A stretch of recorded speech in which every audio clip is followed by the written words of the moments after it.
King Say So, I'm back. Before we get to it, make sure you like, comment, subscribe, make sure you always watch full video.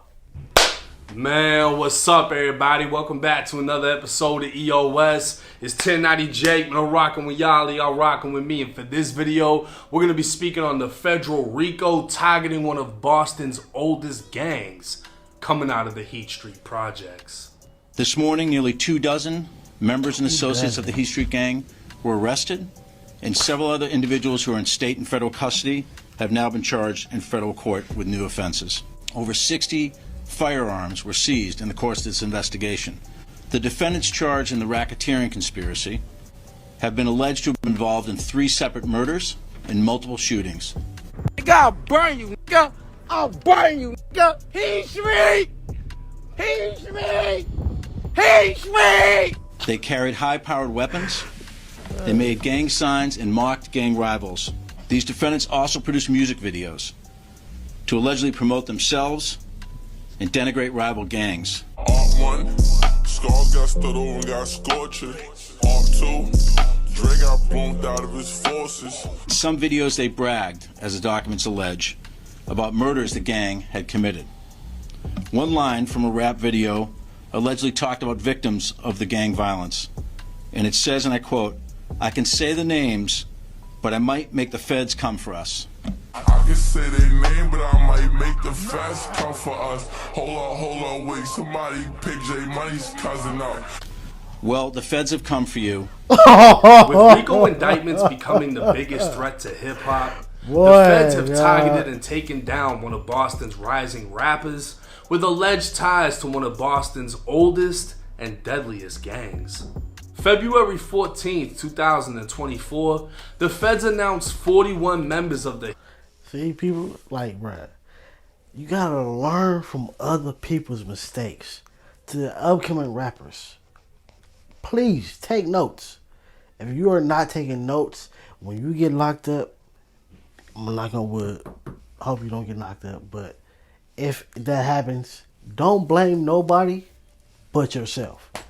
Because the examples of what you should not be doing have been plainly, boldly put in front of you. Heath Street gang were charged with a list of offenses stemming from a 2-year investigation into one of Boston's most notorious projects. Located in Jamaica Plain, the Bromley Heath housing projects were born out of the Great Depression and started accepting tenants in 1941 following World War II.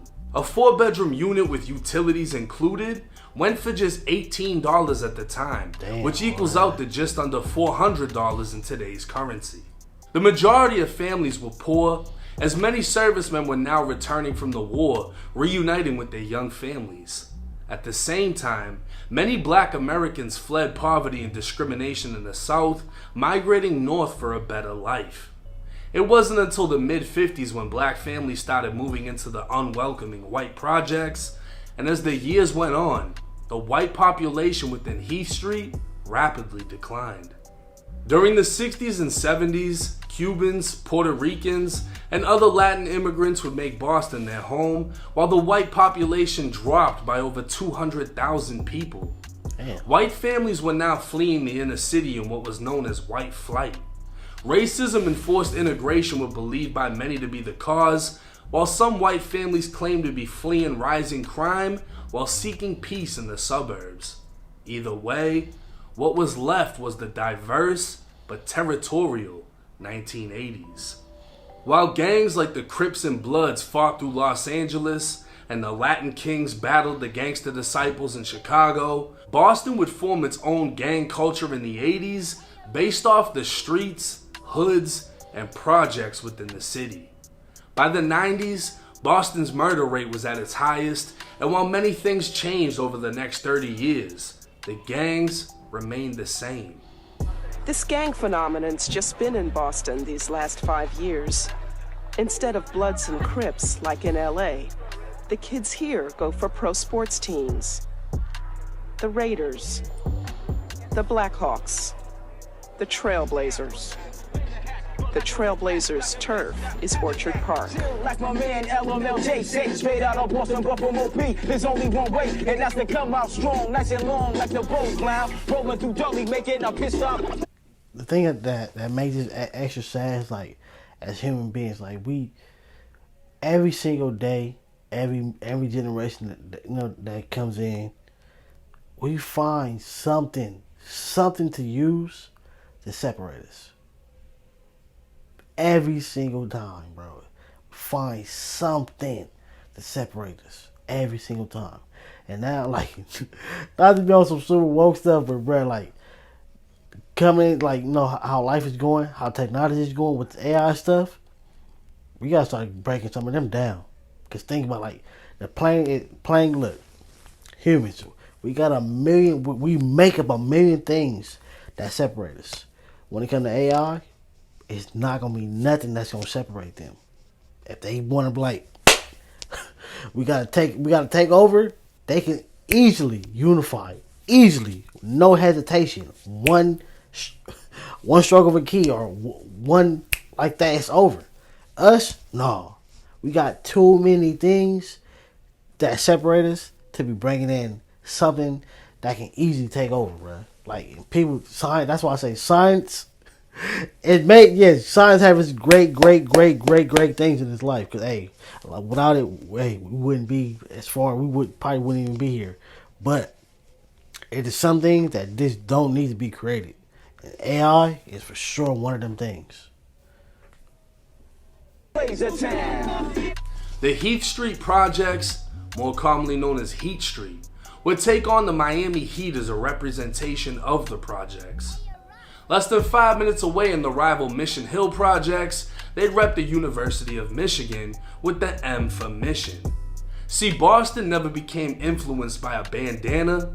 In the Bean, every hood took on a sports team, so wearing the wrong shit could potentially get you shot. With the rise of drill, Boston would receive a spotlight after coverage from one of YouTube's greatest, Trap Geek.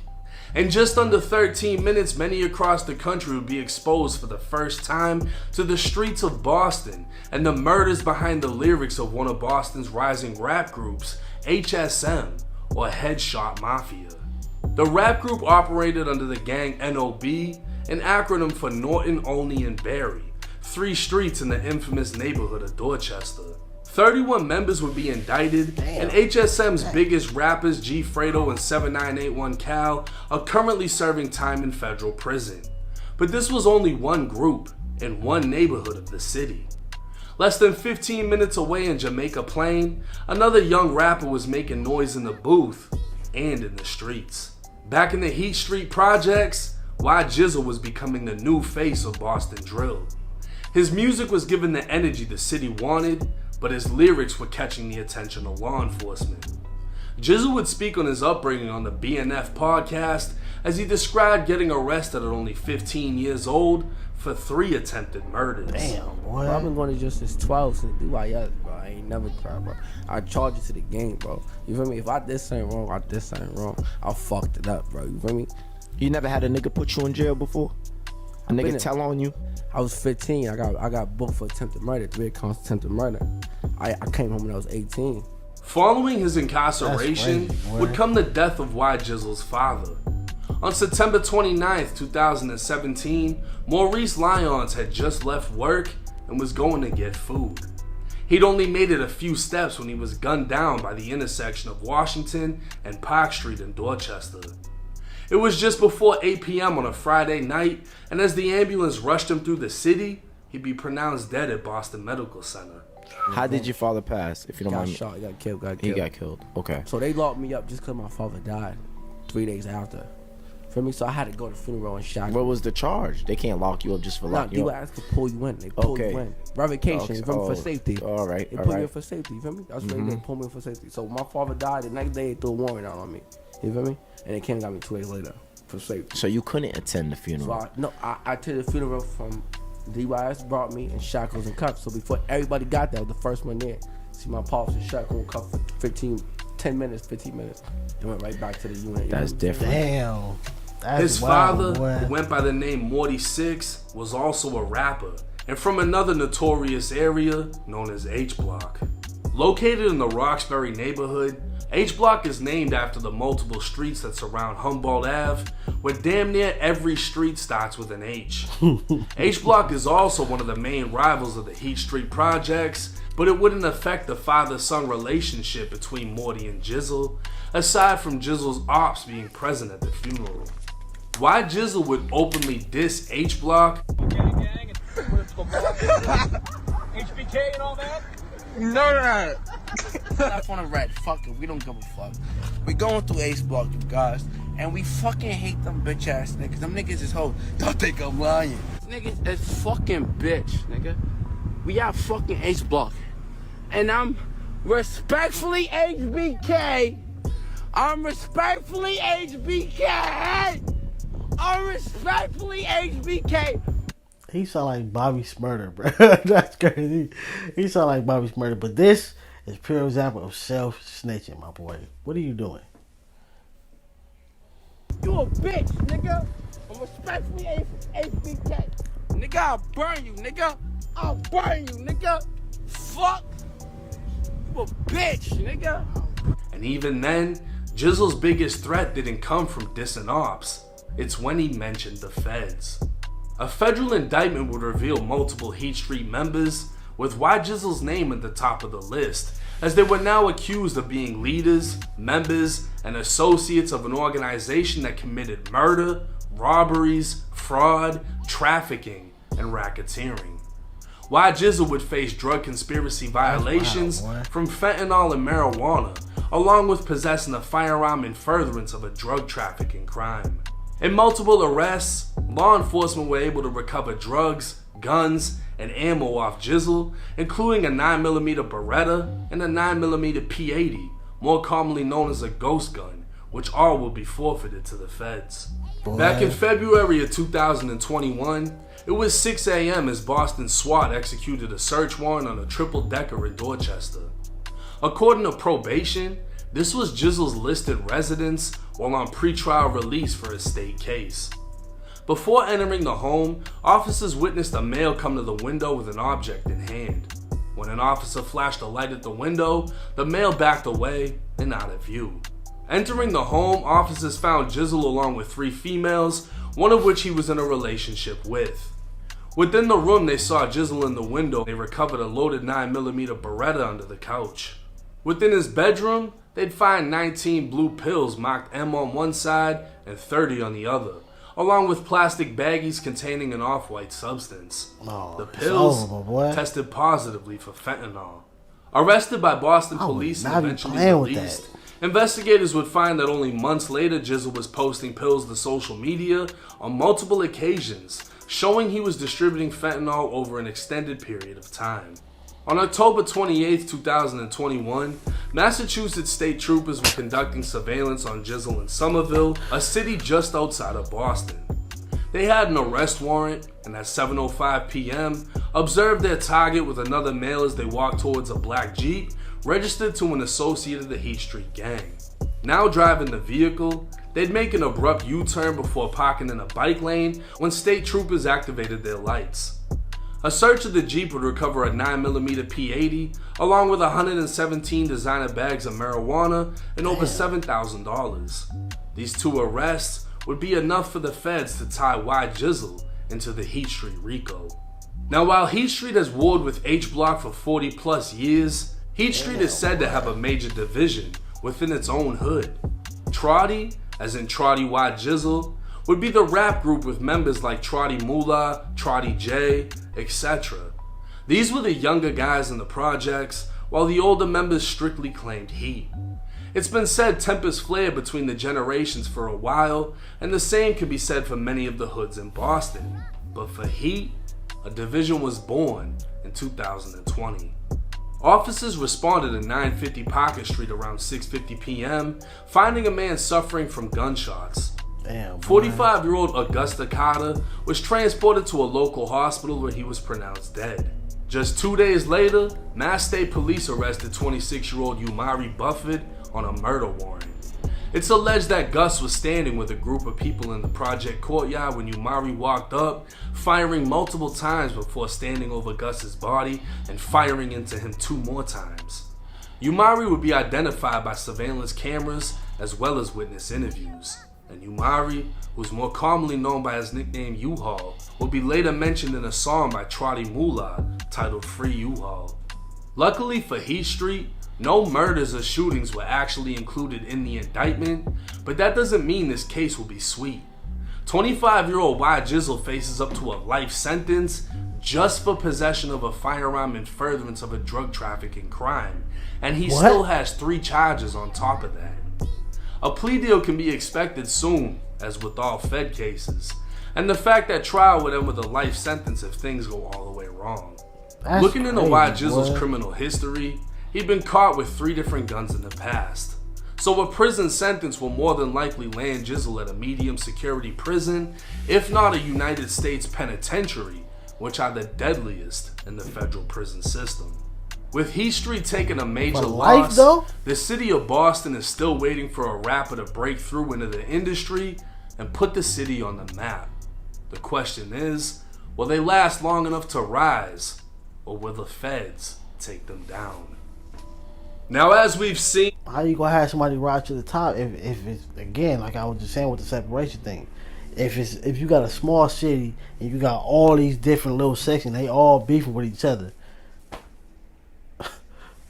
Who's supposed to promote the music? Who's supposed to push the music? Who's supposed to like, yeah, you gonna get some views, you gonna go viral within the city, but you need enough views for other people outside of your city to see it, and then once you go viral from then you on. But how it's gonna happen when someone's separation? With every rapper that gets hit with a Fed case, their career takes a major hit. It doesn't matter if you're Kodak, if you're Pooh Shiesty. And I mean, those are major rappers. So when you're an upcoming rapper, unfortunately, the feds, they pretty much rob you of the potential career you could have had. Right. And it isn't that, they're just coming in on no reason. Obviously, you're involved in some shit if the feds are coming in.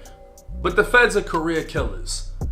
I've yet to really see anybody bounce back like that after the feds, especially when you're facing as much time. Facts, because you gotta think, like, most time y'all don't have a full team. Like, all right, look, even think about it. Even though he's back on it now and it's going up, but like, think about like 03 Greedo. When he was out, music was going up heavily. When he went to jail, the music, it didn't do what needed to be done because he wasn't out to promote it. Yes, you can have songs get released, but if you're not out physically, your face on Instagram, you going live, you dancing, singing, rapping to the song, you doing shows, you like stuff like that. It don't help. Like, it's not gonna help you. Like, that's gonna really tarnish your energy, especially if you just got your spark and then you go to the feds for 5-6 years. It's over. I ain't gonna say it's over, but it's gonna be hard to get that spark that you just had. Like, or if you never know, if you ever to come out fresh out the feds and drop a heavy banger, then you good. But sometimes that don't happen. As Jizzle in this case. Now, he got off because I've been living in Boston since 2015. I remember the stories of the back and forth shootings between different projects and this and that. So the fact that no shootings or murders have been tied into this indictment is a blessing for them. And to be honest with you, the 2 times he got caught with something, it doesn't seem like that big of a deal. But he got caught with a gun, 117 bags of weed, $7,000.